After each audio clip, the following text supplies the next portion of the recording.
ہندوستان اور خراسان یعنی موجودہ افغانستان کا ذکر۔ ابن ماجہ کی روایت ہے عن عبداللہ ابن الحارث رضی اللہ تعالی عنہ قال رسول اللہ صلی اللہ علیہ وسلم یخرج ناس من المشرق یؤتئون للمہدی یعنی سلطانہ، یعنی سلطانہ، دونوں طرح سے پڑھ سکتے ہیں۔ حضرت عبداللہ ابن حارث فرماتے ہیں رضی اللہ تعالی عنہ کہ حضور نے ارشاد فرمایا مشرق کی طرف سے وہ فوجیں نکلیں گی، لوگ آئیں گے جو عرب میں مہدی کی حکومت قائم کریں گے۔ یہ مہدی کون ہوں گے اس کا ذکر میں ذرا بعد میں کروں گا، لیکن نوٹ کر لیجئے کہ مہدی سے پہلے لازماً کسی مشرقی علاقے کے اندر وہ نظام قائم ہو چکے گا، تب وہاں سے فوجیں آئیں گی نا۔ یہ مشرق کون سا ہے؟ عرب کے مشرق میں آپ چلیے ایران بھی آ جائے گا، افغانستان بھی ہے، پاکستان بھی ہے، اور اگر اس سے اور توسیع دیں تو ہندوستان بھی ہے۔ یہ ہے عرب کا مشرق، اس سے فوجیں جائیں گی۔ اس کا کیا مطلب ہے کہ اس میں سے کسی جگہ پر نظام خلافت پہلے قائم ہو جائے گا تاکہ وہاں سے فوجیں جائیں گی جو جزیرہ نما عرب میں حضرت مہدی کی حکومت کو قائم کریں گی۔ اب دوسری حدیث سنیے، یہ سنن ابن ماجہ کی حدیث تھی جو میں نے آپ کو سنائی، آپ نے پڑھی۔ دوسری عن ابی ہریرہ رضی اللہ تعالی عنہ، یہ ترمذی شریف کی روایت ہے، قال قال رسول اللہ صلی اللہ علیہ وسلم یخرج من خراسان رایات سود لا یردها شیء حتی تنصب بایلیا، خراسان کے علاقے سے سیاہ جھنڈے لے کر فوجیں آئیں گی، ان کا رخ کوئی موڑ نہیں سکے گا، ان کو پیچھے پھیر نہیں سکیں گے کوئی بھی، یہاں تک کہ وہ یروشلم میں جا کر جھنڈے نصب کر دیں گے۔ ایلیا حضور کے زمانے میں یروشلم کو کہتے تھے۔ یہ یروشلم تھا جب حضرت سلیمان کی حکومت تھی اور یہاں پر معبد سلیمانی، ہیکل سلیمانی قائم ہوا، پھر یہ یروشلم ہی رہا ہے تاریخ میں، یہاں تک کہ سن 70 عیسوی میں جب ٹائٹس رومی جنرل نے اس کو گرایا، ختم کیا، سیکنڈ ٹیمپل گرا دیا اور یہاں سے یہودیوں کو کہا نکل جاؤ، یہاں سے کوئی یہودی باقی نہیں رہا، بالکل تہو بالا برباد کر دیا۔ اس کے کوئی 150 سال بعد ہیڈریان، رومن ایمپرر ہیڈریان، اس نے پھر دوبارہ آباد کیا اس شہر کو۔ 150 سال تک یہ بالکل بنجر اور بالکل غیر آباد پڑا تھا۔ اب ہیڈریان نے جب آباد کیا تو اس کا نام ایلیا رکھا، اب یروشلم نام نہیں تھا۔ تو حضور کے زمانے میں پھر اس کا نام ایلیا تھا، اور اب اس سے کیا معلوم ہو رہا ہے کہ یہ یروشلم مسلمانوں کے قبضے سے اس وقت نکلا ہوا ہوگا، ایک دفعہ پہلے نکلا تھا، سن 1099 عیسوی میں مسلمانوں کے ہاتھ سے نکلا، کروسیڈرز عیسائیوں نے آ کر اس کو قبضے میں کیا، لاکھوں مسلمانوں کو مارا، قتل کیا۔ اس کو 1187 عیسوی میں واپس لیا ہے، کس نے لیا ہے؟ صلاح الدین ایوبی کرد۔ عرب کھوکھلے ہو چکے تھے، عربوں نے کھویا، واپس نہیں لے سکے، بہت حکومت کر چکے تھے، 400-500 برس کی حکومت کر کے، اور ان کے عیش اور ان کے آرام، اب ان میں جان نہیں تھی کہ وہ واپس لے سکے۔ واپس لینے والا گرم کرد خون تھا، صلاح الدین ایوبی۔ تو گویا کہ اب آپ سمجھئے کہ 88 برس تک عیسائیوں کا قبضہ رہا یروشلم پر۔ اب 1967 میں یہودیوں نے قبضہ کیا ہے، اور اب 38 برس تو ہو گئے، 88 نہیں تو 38 برس تو ہو گئے ہیں، لیکن وہ دور آئے گا کہ اب پھر لیں گے، لینے والے عرب بھی نہیں ہوں گے، خراسان کے علاقے سے فوجیں آئیں گی۔ یہ خراسان کیا تھا؟ ایلیا تو میں نے آپ کو بتا دیا، یروشلم کا نام ہے۔ خراسان اس زمانے میں ایک بہت بڑے ملک کو کہتے تھے، کچھ حصہ پاکستان کا بھی اس میں شامل ہے، کچھ حصہ ایران کا بھی ہے، ایران کے اس حصے کو اب بھی خراسان کہتے ہیں، وہ ایک صوبہ ہے، خراسان ایک صوبہ ہے ایران کا چھوٹا سا۔ پاکستان میں خاص طور پر یہ جو علاقہ مالاکنڈ ایجنسی کہلاتی ہے، اس سے اوپر جتنا علاقہ ہے، اور یہ جو واخان کی ایک پٹی آتی ہے اوپر، واخان افغانستان کی ایک پٹی سی دم سی چلی آتی ہے جو جا کر چائنا کی سرحد سے مل جاتی ہے، یہاں سے لے کے یہاں تک یہ جو مالاکنڈ کا وہ درہ ہے اور پہاڑ ہے، یہ بھی خراسان کا حصہ ہے۔ باقی تقریباً 2/3 آف افغانستان ساؤدرن حصہ نہیں ہے خراسان کا حصہ، یہ سیستان کہلاتا تھا، یہ خراسان نہیں ہے، لیکن یہ کہ اوپر کا 2/3 آف افغانستان اور اس کے ساتھ یہ جو عرب، جو اب یہ ترک ممالک آزاد ہوئے ہیں سوویت یونین کے ڈسولوشن کے ساتھ، یہ سارا علاقہ کہلاتا ہے خراسان بزرگ، دی گریٹ خراسان۔ ایک مرتبہ ایک یہاں کا جو کونسلیٹ ایران کا، وہ آئے تھے میرے پاس، ان کے ایک اہم آدمی، ان سے میں نے پوچھا خراسان، تو پہلے تو ان کا خراسان ہمارا ایک صوبہ ہے، میں نے کہا نہیں مجھے خراسان، او خراسان بزرگ، وہ جو آپ دی گریٹر خراسان کی بات کر رہے ہیں وہ یہ تھا۔ پھر میں نے اور ذریعوں سے بھی تحقیق کی، پہلے خیال تھا کہ پورا افغانستان اس میں شامل ہے، لیکن اب معلوم ہوا کہ نہیں، یہ جو جنوبی حصہ ہے یہ سیستان کہلاتا تھا، کچھ بلوچستان کا حصہ اس میں شامل تھا اور کچھ یہ جنوبی حصہ افغانستان۔ یہاں سے فوجیں جائیں گی اور یہ فوجیں جا کر خراسان سے چل کر ایلیا پہنچیں گی، یروشلم پہنچیں گی اور اپنے جھنڈے گاڑ۔ اس کا جو نتیجہ نکلتا ہے وہ آپ سمجھ لیجئے۔ اس میں بھی اب میں اس سیر ترجمان القرآن اقبال کا ایک شعر آپ کو سنا رہا ہوں۔ ایک تو انہوں نے جو اردو میں کہا تھا، میرے عرب کو آئی ٹھنڈی ہوا جہاں سے، میرا وطن وہی ہے، میرا وطن وہی ہے۔ ٹھنڈی ہوا حضور کو آئی، مجھے ہندوستان کی طرف سے ٹھنڈی ہوا آ رہی ہے صلی اللہ علیہ وسلم۔ اس کا جو ہے حوالہ مجھے نہیں مل سکا ہے اب تک، لیکن لوگ مانتے ہیں کہ ہاں ہے، حدیث ہے، پڑھی ہے ہم نے، لیکن بتا نہیں پا رہے کوئی۔ اور ظاہر بات ہے کہ حدیث کا ذخیرہ اتنا وسیع ہے کہ اس میں سے تلاش کرنا آسان کام نہیں ہے، اور اقبال کو کافی علم تھا ان چیزوں کا، تو اس کو بغیر کسی بنیاد کے نہیں کہہ سکتا، میرے عرب کو آئی ٹھنڈی ہوا جہاں سے، میرا وطن وہی ہے، میرا وطن وہی ہے۔ لیکن اس سے بھی زیادہ جو بات ہے وہ علامہ اقبال کا ایک شعر ہے جس کے پہلے مصرعے میں تو حضرت مہدی کا ذکر ہے، وہ میں بعد میں اس کا ذکر کروں گا جب ان کا وقت آئے گا۔ خضر وقت از خلوت دشت حجاز آید برون، خضر وقت، وقت کا خضر، میرے نزدیک وقت کا مجدد حضرت مہدی، وہ خلوت حجاز سے باہر آئیں گے۔ خضر وقت از خلوت دشت حجاز آید بروں، کارواں زیں وادی دور و دراز آید بروں، کارواں اس وادی دور و دراز سے چلے گا۔ یہ وادی دور و دراز کون سی ہے؟ وادی سندھ۔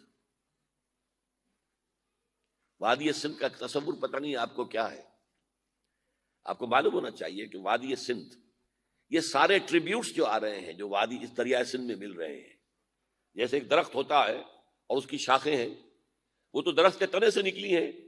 ایک یہ کہ ٹریبیوٹریز ہوتی ہیں، چھوٹے چھوٹے دریا ہوتے ہیں، وہ ملتے ہیں تو ایک بڑا دریا بنتا ہے۔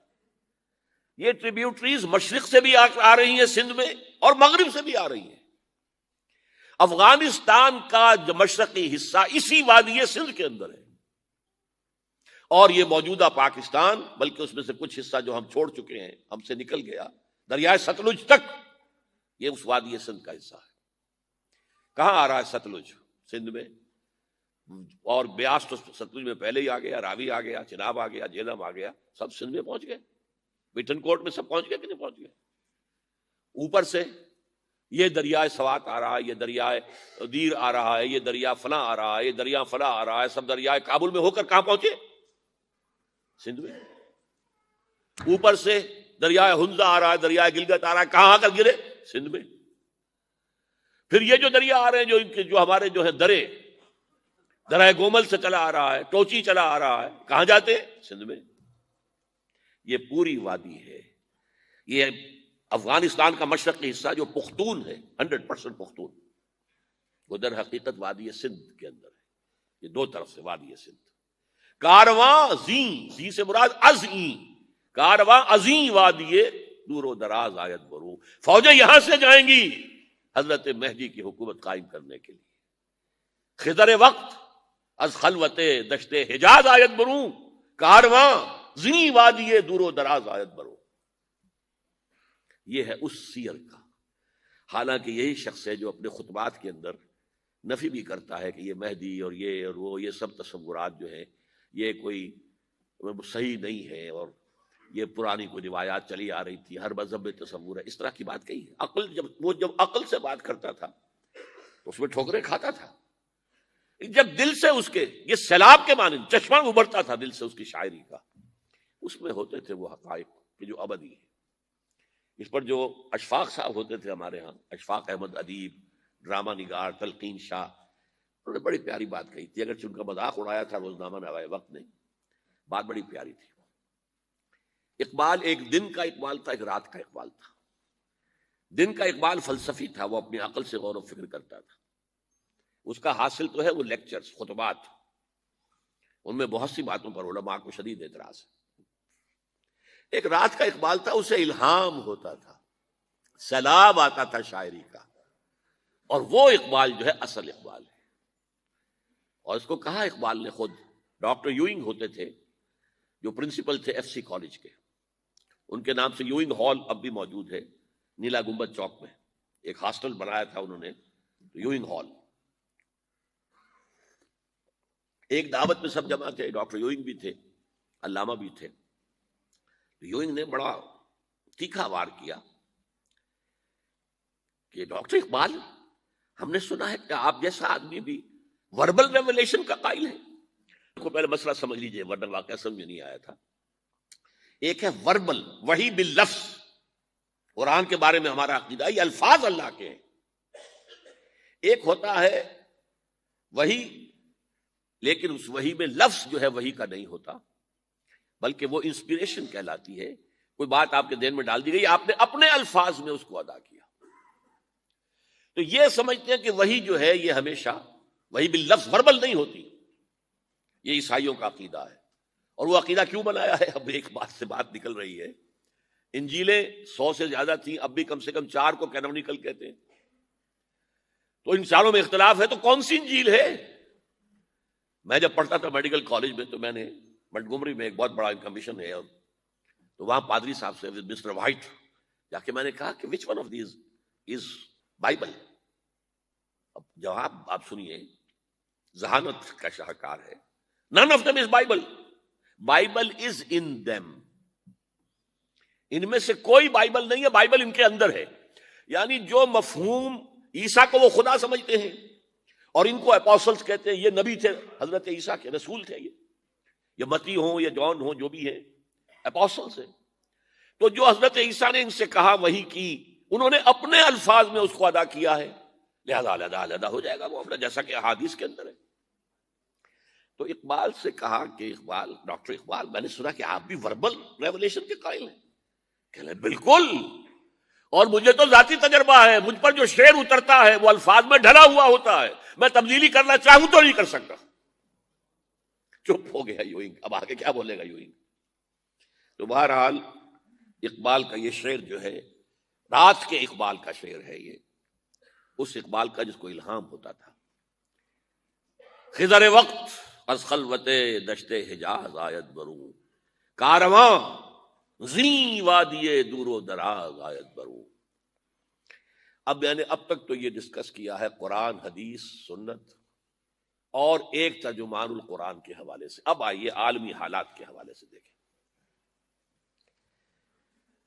عالمی حالات سے بھی معلوم ہوتا ہے کہ ایک عالمی ریاست تقدیر مبرم ہے۔ زمانہ تیزی کے ساتھ ادھر جا رہا ہے، جبکہ پوری دنیا کی ایک ریاست ہوگی، بلکہ بہت پہلے سے اس کا تقاضا پیدا ہو چکا ہے۔ دنیا اتنی چھوٹی ہو گئی ہے، آج آپ اسے کہتے ہیں گلوبل ولیج، یہ تو گاؤں کے مانند ہے، اب کوئی فاصلہ نہیں رہا۔ امریکہ میں تاج پوشی ہو رہی ہے بش صاحب کی، اور کا منظر ہم بیٹھے دیکھ رہے ہیں، سارا کا سارا 12,000 میل دور بیٹھے ہوئے دیکھ رہے ہیں۔ دنیا کیا ہے؟ یہ تو ایک گاؤں ہے، ایک شہر ہے۔ اور ایک عالمی ریاست اگر قائم نہیں ہوتی تو دنیا میں کبھی امن قائم نہیں ہو سکتا۔ لہذا دنیا میں امن کے لیے ایک عالمی ریاست ضروری ہے، اور اسی کے پہلے قدم کے طور پر وہ لیگ آف نیشنز جو ہے قائم کی گئی تھی۔ کوئی تو ادارہ ایسا ہونا چاہیے جہاں دنیا کے سارے ممالک کے نمائندے بیٹھیں، سوچیں، غور کریں، فیصلے کریں۔ اگرچہ وہ جو بے ایمانیاں دلوں میں تھیں، جو بدنیتیں دلوں میں تھیں، انہوں نے ناکام کر دیا اس کو، لہذا وہ مر گئی، ختم ہو گئی۔ ہاں، جنم دے گئی اسرائیل کو، اس کے وطن سے اسرائیل نے جنم لیا، اسرائیل نے نہیں، بالفور ڈیکلریشن نے، کہ یہودیوں کو فلسطین میں آباد ہونے کی اجازت ہے۔ اچھا، جب وہ ختم ہو گئی تو تقاضا موجود تھا، کوئی ادارہ ایسا ہونا چاہیے بھائی بیٹھے سب کے سب وہاں فیصلے کریں، ورنہ تو دو برتن کھڑک جائیں گے تو اس کے بعد وہ عالمی جو ہے ایک کنفرنٹیشن ہو سکتی ہے۔ تب یہ پھر دوبارہ یونائٹڈ نیشنز آرگنائزیشن بنی، اور اب وہ بھی دم توڑ رہی ہے، بیچاری کئی روز سے دم توڑ رہی ہے، اس لیے کہ عراق وار کے ضمن میں ایک پیسہ بھر بھی وقت نہیں دی بش نے یو این او کی حمایت یا مخالفت کو۔ کیا رہ گیا اس کا وجود؟ بس ایک کلب ہے، آؤ بیٹھے گفتگو کرو، اللہ اللہ خیر صلی اللہ۔ جتنے ریزولوشن یو این او نے پاس کیے جنرل اسمبلی نے اسرائیل کے خلاف، سب کو ویٹو کیا ہے امریکہ نے، تو فائدہ کیا ہوا بھائی؟ جنرل اسمبلی کا فیصلہ کشمیر کے بارے میں موجود ہے 55 سال سے، اس پر عمل درآمد نہیں ہو سکتا۔ تو وہ در حقیقت جب عدل انسان کے اندر نہ ہو، اللہ پر ایمان اور یقین نہ ہو، آخرت کے محاسبے کا احساس نہ ہو، تو کوئی بھی آپ ادارہ بنا لیں فیل ہو جائے گا۔ ایک زمانے میں، وہ بھی میرے زمانے طالب علمی کا ہے، جمعیت طلبہ والے جو ہے کراچی سے نکالا کرتے تھے اسٹوڈنٹس وائس، ایک انگریزی ہفت روزہ، اس میں لکھا تھا یو این او کا مطلب ہے یونائٹڈ نیشنز آرگنائزیشن نہیں، انٹائڈ نیشنز آرگنائزیشن، جو بندھی ہوئی نہیں ہے آپس میں، یہ نیشنز جو ہیں ان کا کوئی آپس میں تعلق نہیں ہے، ان کی آرگنائزیشن ہے انٹائڈ، یونائٹڈ کی بجائے۔ اور آج اس کا مظہر سامنے آ چکا ہے، لیکن تقدیر مبرم ہے، the march of history can not be stopped, چاہے نیو ورلڈ آرڈر آئے، چاہے جسٹ ورلڈ آرڈر آئے، آئے گا ورلڈ آرڈر، جس میں کوئی شک نہیں ہے۔ گلوبلائزیشن ہو رہی ہے، ٹرپس کا معاہدہ ہو رہا ہے، یہ سارا جو ہے کدھر ہم سفر کر رہے ہیں، کدھر جا رہے ہیں؟ Towards a world state. اس عالمی ریاست کے قائم ہونے میں کمپیٹیٹرز کون کون ہیں؟ کون اپنا نظام قائم کرنا چاہتا ہے؟ اس کے لیے اقبال کے دو شعر، دنیا کو ہے پھر مارکہ روح و بدن پیش، مارکہ روح و بدن، روحانیت اور میٹیریلزم، دنیا کو ہے پھر مارکہ روح و بدن پیش، تہذیب نے پھر اپنے درندوں کو ابھارا۔ تہذیب کے درندے، یہ ہے مغربی قوموں کے لیے بہترین لفظ ہے، تہذیب کے درندے، کہتے ہیں سیویلائزیشن سیویلائزیشن سیویلائزیشن، اور جو درندگی وہ کرتے ہیں کوئی بھیڑیے وہ درندگی نہیں کر سکیں گے جو وہ کرتے ہیں۔ دنیا کو ہے پھر مارکہ روح و بدن پیش، تہذیب نے پھر اپنے درندوں کو ابھارا، اللہ کو پامر دیے مومن پہ بھروسہ، ابلیس کو یورپ کی مشینوں کا سہارا۔ This grand confrontation is very soon to come, very soon to come, very soon to come۔ ایک طرف اللہ ہے اور مرد مومن ہے، دوسری طرف ابلیس ہے اور اس کا سب سے بڑا ایجنٹ یہودی ہے، اور یہودیوں کے سپورٹرز عیسائی ہیں۔ یہ ہے دو طرفہ، یہ دو فریق ہیں، اور وہ میں آپ کو پہلے سنا چکا ہوں نظم۔ ابلیس نے کہا تھا مجھے نہ جمہوریت کا کوئی خطرہ ہے، نہ کوئی فاشزم سے خطرہ ہے، نہ کوئی اشتراکیت سے خطرہ ہے اگر کوئی خطر مجھ کو تو اس امت سے ہے جس کی خاکستر میں ہے اب تک شرارے آرزو۔ خال خال اس قوم میں اب تک نظر آتے ہیں وہ، کرتے ہیں اشک سحرگاہی سے جو ظالم وضو۔ وہی خطرہ ہے جس کا ذکر کیا جب یو ایس ایس آر ختم ہو گئی، جس کے لیے نیٹو بنایا گیا تھا، جس کے لیے سیٹو بنایا گیا تھا، جس کے لیے سینٹو بنایا گیا تھا to contain U S S R. اب جب یو ایس ایس آر ختم ہو گیا وہ تو سربہ سجود ہو گیا مغرب کے سامنے، ہاتھ پھیلا کر بھیک مانگنے کی پوزیشن میں آ گیا۔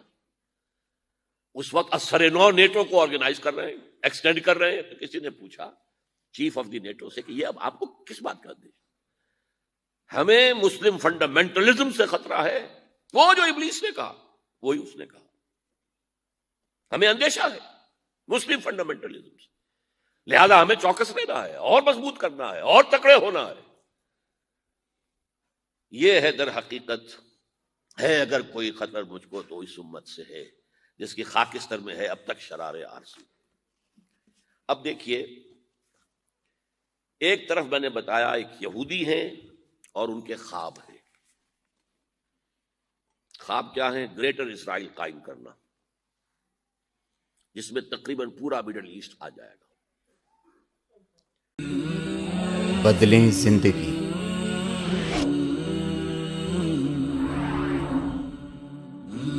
زیتون ٹی وی.